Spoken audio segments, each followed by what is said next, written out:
Bom, gente, tudo bem com vocês? Hoje a gente vai começar a falar de uma outra matéria, que é o tópico das provas, que é uma matéria bastante cobrada dentro do processo penal, tá certo?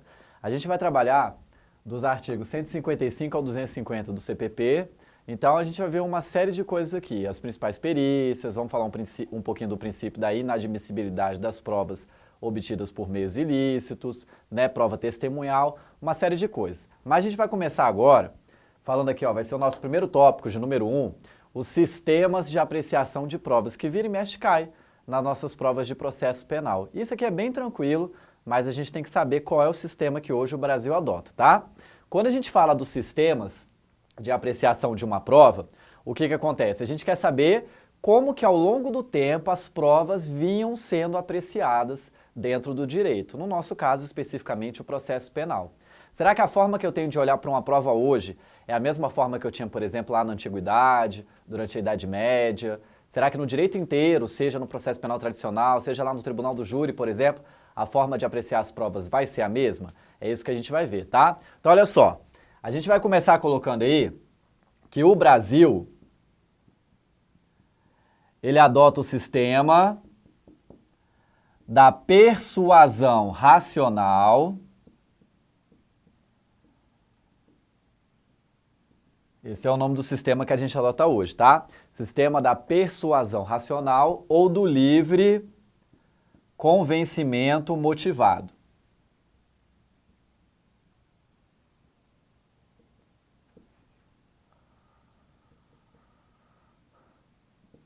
Ou do livre convencimento motivado. Pela expressão dá pra gente já ter uma ideia, né, do que significa. O juiz tem liberdade para decidir, para se convencer, porém, ele tem que fazer isso de forma motivada, ele tem que fundamentar. Então, olha só, esse sistema, que é o que vigora no Brasil hoje, ele tem algumas características que eu queria que vocês colocassem aí. Primeira coisa, será que quando o juiz vai julgar uma causa, vai apreciar lá uma prova, ele pode considerar as provas que não estão dentro do processo? A resposta é não. Então, a primeira característica, anote aí, é que o juiz só considera as provas que constam do processo, tá? Quando ele for dar a sua decisão, ele só pode considerar as provas que constam do processo. Tem até um ditado em latim, e que foi traduzido, né, que é muito conhecido aqui no direito, que diz assim, ó, aquilo que não está nos autos, não está no mundo. Ou seja, por mais que exista a prova de que a pessoa é inocente ou que ela é culpada, se eu não trouxer isso para dentro do processo, infelizmente, o juiz não tem como considerar, tá bom? Então, a primeira característica é ele só olha o que está no processo. Segunda característica, vem do nome. Se o convencimento dele é motivado, você vai colocar aí como nossa segunda característica que o juiz deve fundamentar todas as suas decisões. Então, é a questão da fundamentação.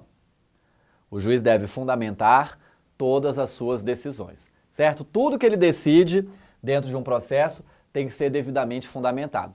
Quando a gente fala decisão, a gente fala decisão em sentido lato, em sentido amplo. Pega qualquer decisão, pega as sentenças, os acórdãos, só vai ficar de fora os despachos, tá? Despachos são atos que só dão andamento para o processo, ele não decide nada, então ele não precisa fundamentar. Por exemplo, se ele designou o dia 10 de abril para fazer uma audiência, obviamente que ele não precisa dizer por que ele marcou aquele dia. É um ato que só impulsiona o feito. Agora, se for decisão, ele tem que fundamentar, tá bom? Não esquece não. E a terceira característica, e a mais importante de todas, será que eu posso dizer que hoje existe uma hierarquia entre as provas? A gente tem uma imensidão de provas que a gente vai começar a ver daqui a pouco. Tem as provas periciais, tem o depoimento das testemunhas, tem a confissão, por exemplo, do acusado, o depoimento da vítima, uma série de coisas. Será que eu tenho hierarquia entre elas? Uma prova eu posso dizer que é mais importante do que a outra? Será que a prova pericial vale mais do que o depoimento da testemunha? Mais uma vez a resposta é não, tá? Coloca aí a nossa terceira característica para você não esquecer. Não há hierarquia entre as provas. Não há hierarquia entre as provas, certo? Hoje, a gente pode dizer com segurança, todas as provas estão em pé de igualdade. Dentro de um processo, todas valem o mesmo tanto. Só que nem sempre foi assim. Lá na antiguidade, nós tínhamos um outro sistema, que daqui a pouco eu vou falar o nome para vocês, e naquela época nós tínhamos sim uma hierarquia. Eu só podia usar como prova o que estava na lei, era uma das características daquele sistema, e havia a hierarquia, provas que valiam mais, provas que valiam menos. Talvez você já tenha até escutado, né? Naquela época lá, a confissão era a rainha das provas. A pessoa que confessava era automaticamente condenada, não precisava nem julgar. Raciocínio muito simples. Se você está dizendo que foi você que cometeu o crime, para que eu vou gastar meu tempo te processando? Né? Só que no Brasil não é assim. Porque, por exemplo, a pessoa pode confessar porque foi torturada, ela pode confessar porque de repente está querendo acobertar o verdadeiro criminoso, que é o filho dela. Então, olha o tanto de coisa que pode acontecer. Hoje, então, lembra, não tem hierarquia entre as provas, combinado? Muito bem. Agora, dependendo do caso concreto, a gente tem que olhar todas as provas que estão no processo para ver quais que se harmonizam melhor com o conjunto. Não é que uma é mais importante do que a outra. É porque se você tiver uma prova deslocada, por exemplo, imagina que ele confessou. Ele está falando que foi ele que cometeu o crime, mas todas as outras provas vêm em sentido contrário. A testemunha não está dizendo que foi ele, a vítima não foi capaz de reconhecê-lo e a perícia não foi conclusiva, não confirmou nada a respeito de ter sido ele ou não o autor do crime. Só ele dizendo que foi. Bom, no mínimo é para a gente desconfiar. Será que ele foi torturado? Será que ele está confessando para acobertar o verdadeiro criminoso? Então, se essa confissão, por mais que seja uma prova importante, afinal de contas ele confessou, não é? Mas se essa confissão está deslocada de todas as outras provas, obviamente que a gente vai dar preferência para as outras que se harmonizam melhor com o conjunto, tá bom? Bom, então, para fins de prova, não esquece, não tem hierarquia entre as provas. Esse é o sistema que o Brasil adota se perguntar pra gente, sistema da persuasão racional ou do livre convencimento motivado. Agora, esse sistema é a nossa regra geral. Você vai colocar aí, por favor, que nós temos uma exceção. Tem um lugar no Brasil que a gente não adota esse sistema. Sabe onde que acontece isso? Lá no Tribunal do Júri, especificamente para os jurados. Lá você vai dizer que nós adotamos o sistema, olha o nome do sistema, sistema da íntima convicção. Sistema da íntima convicção, tá certo? Por que lá no júri é diferente? Porque lá quem está decidindo mesmo se o réu é culpado ou é inocente não é o juiz, são os jurados. E são pessoas leigas da comunidade, não tem formação jurídica na maioria das vezes. E, por exemplo, o jurado ele precisa fundamentar a decisão que ele dá, ó, é diferente do juiz, né? O juiz tem que fundamentar todas as decisões, porque o sistema do magistrado é aquele que a gente viu lá. Agora o jurado já não precisa, ele simplesmente responde sim ou não para os quesitos que a gente pergunta para ele. Outra coisa, o jurado ele pode decidir de acordo com aquilo que ele acredita que é o mais correto, tudo bem que ele olha as provas do processo, mas no fundo, o jurado julga de acordo com aquilo que convenceu ele, não é? Ele não tem que fundamentar, ele está levando em consideração o íntimo dele, se ele acha que a pessoa é culpada ou se a pessoa é inocente. Então veja que é um sistema totalmente diferente, tá, gente? Então cuidado, ó. Se perguntar pra gente qual o sistema que o Brasil adota, via de regra, sistema da persuasão racional. Lá no Tribunal do Júri, sistema da íntima convicção. Fica bem esperto nisso aqui, tá bom? Bom, então até aqui, tudo certo. Agora eu quero que a gente coloque aí uma observação, porque às vezes eles perguntam isso aqui também.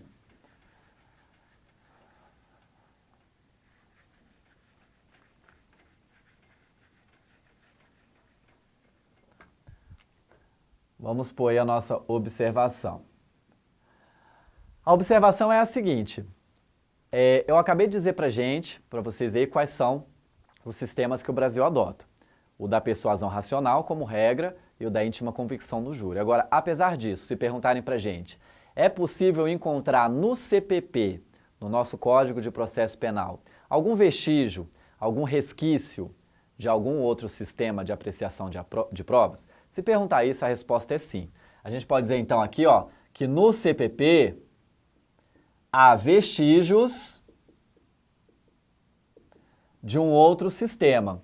Qual sistema? O chamado sistema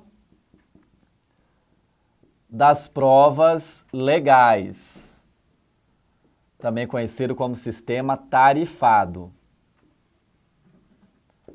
Sistema das provas legais ou sistema tarifado. Tá? Esse é aquele sistema que eu falei que a gente adotava na antiguidade. Ele teve a sua expressão máxima basicamente entre os séculos XI e XIII, na época da Idade Média, da Inquisição. E o que acontecia nesse sistema aqui? As provas só valiam aquelas que tinham previsão legal. Se eu quisesse usar uma prova, tinha que ser aquela que estava na lei. A lei trazia uma relação de todas as provas que eram admitidas na época. Se você comparar bem, hoje no Brasil não é assim. Eu posso usar qualquer prova que eu quiser para provar a minha inocência ou o MP para me condenar. A única ressalva é que ela não pode ser o quê?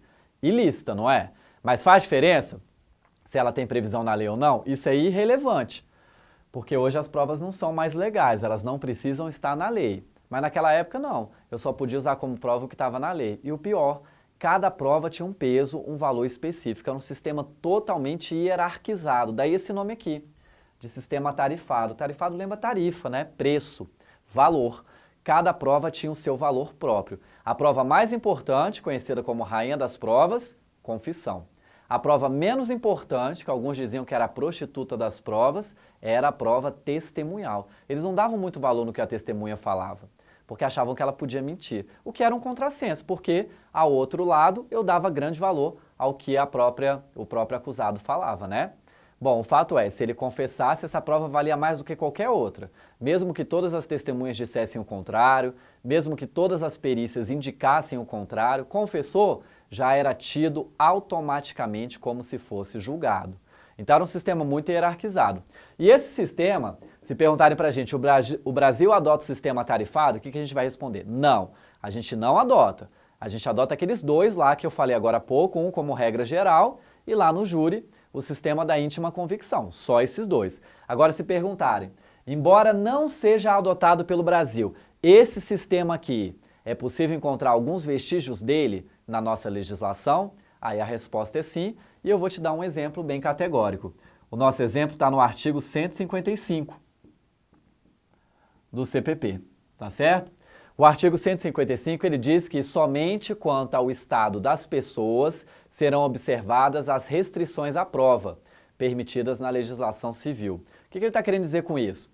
Como é que eu faço para provar um estado de uma pessoa dentro de um processo? Primeiro, gente, o que são os estados? Esses estados nossos, naturais, como por exemplo a morte, o nascimento, o casamento, são o que a gente denomina de estados. Como é que a gente faz a prova da morte no processo? Adianta eu levar lá o corpo e mostrar para o juiz? Não. Eu tenho que juntar a certidão de óbito, não é? Sem a certidão de óbito, dá para a gente considerar que a pessoa está morta no processo? Não dá. Essa prova é a única que eu aceito. Veja, é uma prova legal. Por quê? Porque a lei não admite nenhuma outra prova para mostrar que houve a morte, a não ser a certidão de óbito. Como é que eu faço a prova do nascimento num processo civil para pedir pensão de alimentos, por exemplo? Só com meio da certidão de nascimento. Se não tiver o nome do pai lá na certidão de nascimento, tem que fazer a investigação de paternidade antes. Então, veja, é uma restrição à prova. E aqui no direito penal isso existe, tá? Então, o artigo 155, ele traz esse vestígio. E um outro que a gente vai falar já já melhor, que você pode pôr aí como exemplo também, é o artigo 158 do CPP, que trata do exame de corpo de delito, que já já a gente vai ver.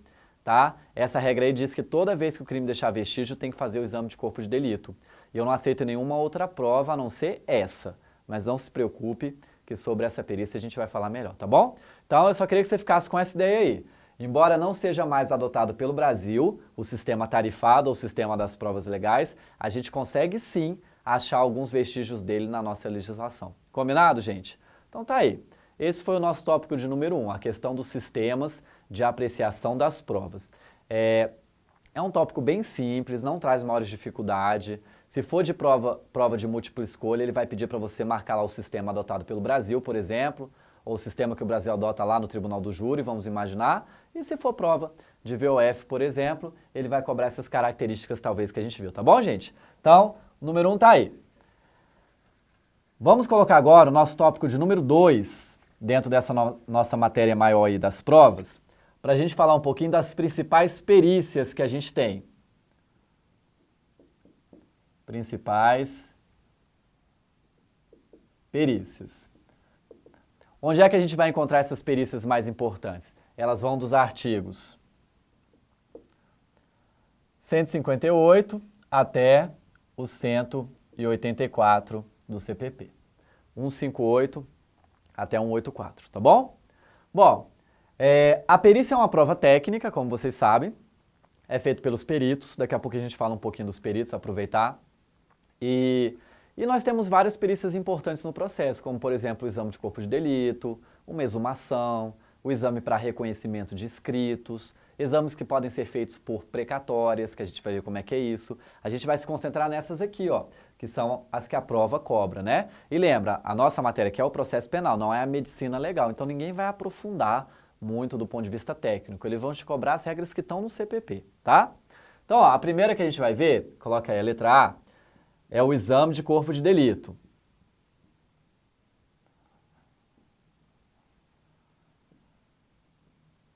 Exame de corpo de delito. A respeito dessa perícia, vou destacar dois artigos mais importantes, tá? É o artigo 158 e o artigo 167 do CPP.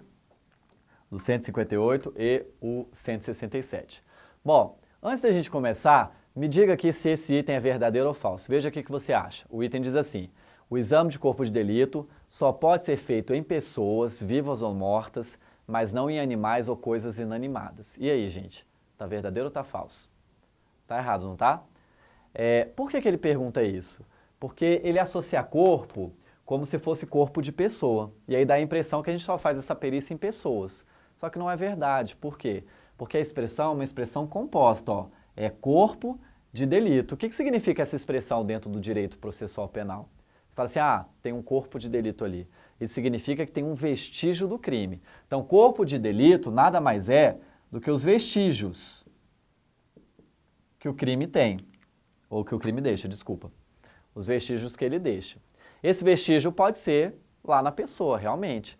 Vai que eu fui entrar na boate, me desentendi com segurança, levei uma surra dele. Eu vou fazer o exame de corpo de delito em mim mesmo, né, que eles vão fazer para apurar a gravidade das lesões. Agora imagina que a pessoa entrou numa residência à noite para furtar os bens lá do seu interior e para entrar na casa ele quebrou a janela. Onde é que você faria o exame de corpo de delito? Ali no local, para ver os estilhaços, para ver se tem impressão digital, para ver se tem pegada. Ou ele arrombou a porta ali com o pé de cabra. Faz a perícia ali. Posso fazer em animal também? Pode. Vamos imaginar que você tem uma fazenda e o seu gado começa sistematicamente a morrer. E você está suspeitando que ele está sendo envenenado pelo seu inimigo.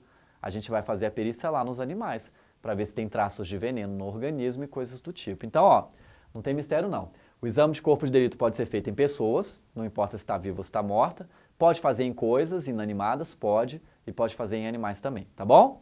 Beleza.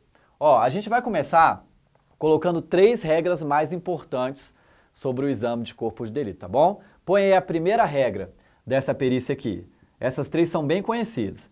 A primeira regra, você vai colocar aí, ó, que o exame de corpo de delito, ele é obrigatório, sempre que o crime deixar um vestígio. Veja que a lei traz essa exigência. Deixou vestígios, eu tenho que fazer o exame de corpo de delito, tá? Então, a primeira regra seria a obrigatoriedade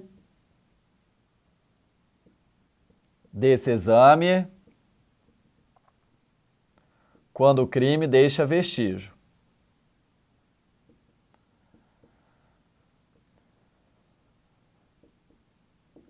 Quando o crime deixa vestígios, tá certo? Então, tem que fazer, mas só se deixar vestígios. Primeira regra, não esquece. Isso já está logo no artigo 158, se você pegar para ler lá. Agora, olha o que a prova vai perguntar.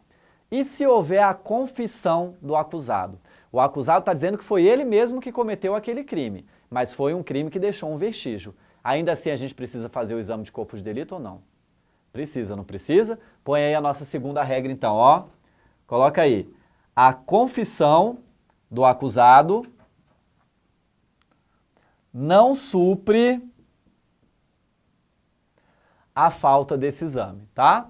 A confissão não vai suprir. Quer dizer que mesmo a pessoa confessando, ainda assim tem que fazer o exame de corpo de delito quando deixar um vestígio? Exatamente. Ainda assim vai ter que fazer o exame de corpo de delito, tá bom? Bom, mas tem uma terceira regra. Nossa terceira regra, que é o quê? Vai que o vestígio já desapareceu. Vamos imaginar que eu matei uma pessoa, mas eu sumi com o corpo. Joguei lá no rio, ó, e o corpo se perdeu, ou enterrei. O fato é, dei sumiço lá no vestígio. E aí, o que eu faço? Aí a gente aplica a regra que está lá no artigo 167, que diz que se os vestígios tiverem desaparecido, a falta do exame de corpo de delito pode ser suprida pela prova testemunhal, tá bom? Então, ó, vamos pôr aí a nossa terceira regra. A terceira regra é o seguinte, a prova testemunhal, ela pode suprir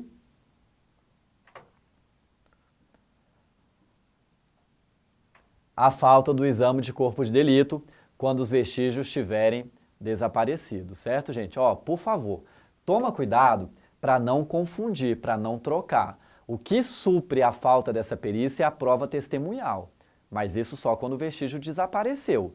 Já a confissão não supre a falta do exame de corpo de delito, tá bom? Tudo certo? Beleza, vamos continuar aqui. Então, vimos aí as 3 regras mais importantes do exame de corpo de delito. Tem que fazer sempre que deixar um vestígio, a confissão não supre a falta do exame de corpo de delito, e se o vestígio tiver desaparecido, a prova testemunhal, no entanto, já pode suprir a falta dessa perícia, tá bom? A gente pode, então, aproveitar agora, já que a gente já viu o mais importante, só para concluir essa perícia aí, colocar 2 observações. A primeira diz respeito ao prazo. Tem um prazo, tem um horário específico para fazer o exame de corpo de delito? Não. Então, a nossa primeira observação, ó, coloca aí que o exame de corpo de delito, ele pode ser feito em qualquer dia e horário. Ele pode ser feito em qualquer dia e qualquer horário, tá certo? Não tem limitação. Vai que lá na porta da boate, ó, eu levei a surra do segurança, foi de madrugada. De madrugada mesmo eu vou para o ML e faço o exame de corpo de delito lá. Então não tem limitação de horário não. E a segunda observação. Essa história de que a confissão supre, ou melhor dizendo, a confissão não supre, a prova testemunhal supre, se tem que fazer ou se não tem que fazer o exame de corpo de delito, isso traz uma conclusão para a gente. Sabe qual é? Vamos colocar aí na nossa segunda observação. Nós vamos ter 2 espécies de exame de corpo de delito. 2 espécies. Quais? Ou a gente vai chamar esse exame de exame direto, ou a gente vai chamar o exame de corpo de delito de exame indireto. Direto ou indireto, certo? Quando é que eu vou chamar ele de direto, quando é que eu vou chamar ele de indireto? Bem tranquilo também, ó. O exame de corpo de delito vai ser chamado de direto toda vez que ele for feito nos vestígios. Então, esse primeiro aqui, ele é feito nos vestígios. É o exame tradicional. O vestígio está lá, não desapareceu e a gente faz a perícia ali no local mesmo, ou na pessoa, ou no animal, como eu falei para vocês. Mas o fato é, ela é feita diretamente no vestígio. Agora, por outro lado, eu vou chamar o exame de corpo de delito de indireto quando, gente? Quando o vestígio já desapareceu.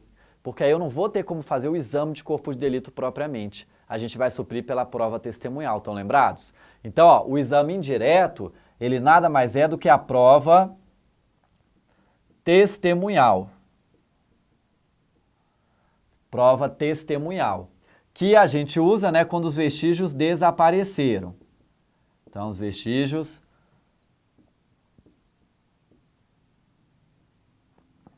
desapareceram, tá bom?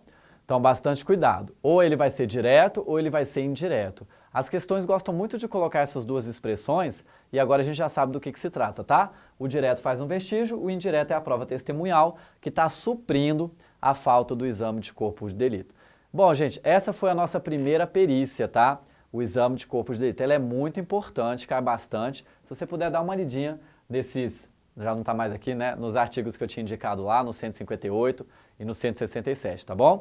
Vamos encerrar esse vídeo aqui e aí já a gente já volta para falar das outras perícias, tá, gente? Muito obrigado e até daqui a pouco.